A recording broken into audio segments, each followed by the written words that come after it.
Stocks are a deep discussion, so I'll add new videos for specialty analysis and strategies. But let me conclude this video by explaining IPOs, or initial public offerings, stock splits, blue chips, and day trading. When a company wants to raise equity for the first time, they find a stock exchange or sell directly to the public in a direct offering. Either way, this is an initial public offering, an IPO.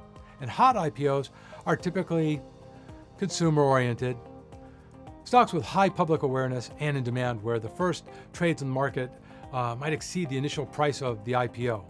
Bankers, together with the company executives, agree to offer an IPO price. For example, let's say $15 per share. They are going to offer 10 million shares for sale.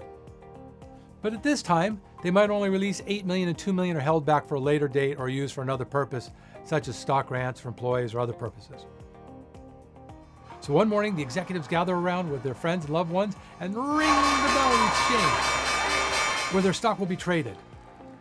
Those 8 million shares begin trading, but sometimes they don't, because the desire by some to purchase is so great that the price to buy is being driven up before that first trade has ever even taken place.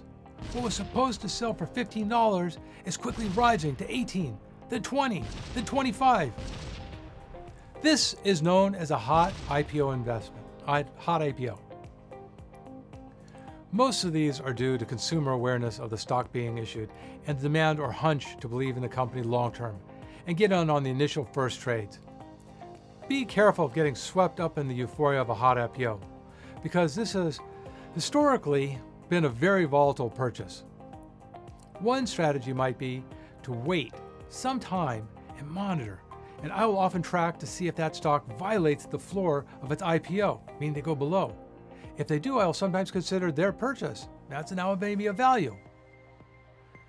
Buying as the stock that is racing higher is known as momentum investing. Now, absent of financial and fundamentals driven by desire and belief and speed of the stock appreciation for bullish investors, or depression for bearish investors. Bulls charge forward, bears strongly retreat.